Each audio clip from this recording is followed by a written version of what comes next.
So I think the first thing to know is it's really important to recognize that your voice needs care and maintenance. So if you've been experiencing hoarseness or a change in your voice for more than 2 weeks, that's when you should seek care, and you need to see somebody who's able to take a look at your vocal cords. It's very common for us to lose our voice when we're sick or have allergies or something that come up. Those symptoms shouldn't last more than 2 weeks, and you shouldn't just assume that it's going to get better. The voice works, like so many other things in the body. We don't really put any thought into it. We just talk and our voice comes out.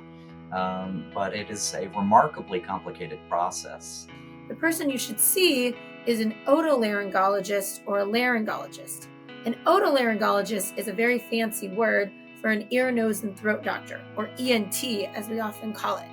These are physicians that have the ability and specialize in the ears, nose, and throat and are able to look at the vocal folds in the office. A laryngologist is an ENT physician who has spent an extra year training to specialize just in the T or the throat of ear, nose, and throat.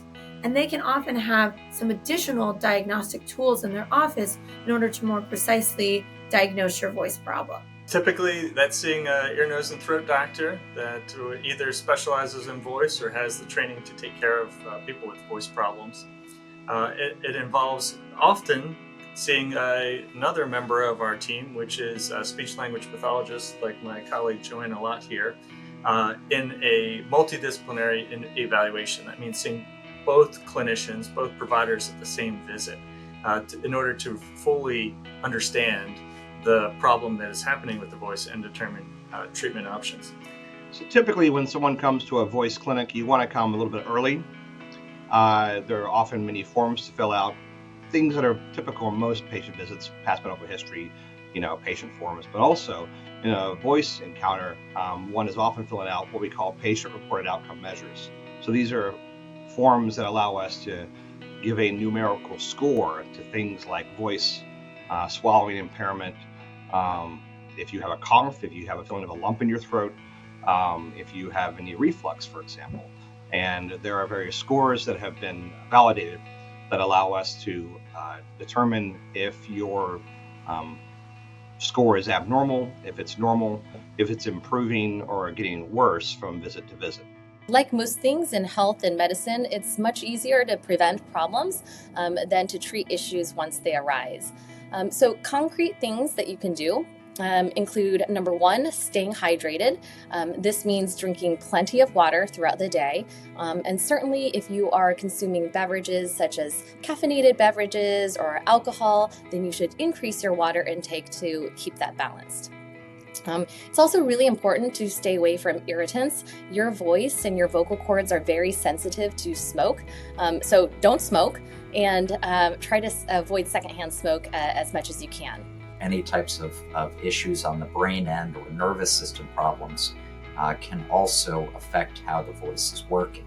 We see a really wide variety of different professions in our voice clinic, and anybody can develop a voice problem that should warrant evaluation by an ear, nose, and throat specialist. In addition to the structure and function of the vocal folds and the laryngeal anatomy, we're looking at how the patient is compensating for the voice problem. So they're bringing in muscle tension in the muscles of the throat or the neck that could potentially be decreased with working with a speech pathologist. And then we're even able to do some what we call stimulability during the exam, where we would have the patient make some different sounds and see if that actually affects what we're seeing and improves the voice quality at the same time.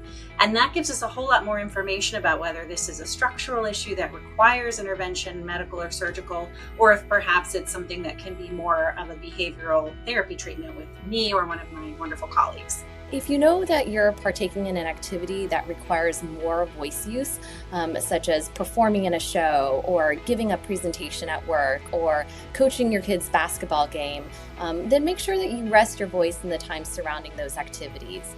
The vast majority of the patients that I see are teachers, and that makes perfect sense because teachers are using their voices all day long, every day, trying to keep control of their classrooms and trying to educate the youth of America. And they oftentimes have to use their voice in ways that is maybe not the most productive way to communicate. Sometimes a patient comes in and they're just worried about their voice, but then once they see the examination, they're actually quite reassured and they go along their merry way. But often, patients do require some sort of therapy, rarely surgery, but when it's indicated, we have a pretty lengthy discussion about what that will entail and the various things that will be required, not just after surgery, but before surgery. Often therapy will be required before surgery and after surgery to make sure the patient gets the optimum outcome. The other thing to keep in mind is that there are no standards for how much voice use is okay. So we have standards in other professions for how long you can stand, how long you can sit, how much you can lift, what sort of volume of sound you're exposed to. None of these types of standards exist for voice use. So because of that, we do see these patterns, and those are the types of patients that we really love to take care of, because it's important for us to protect their voice quality so that they can continue to do their job for the duration of their career.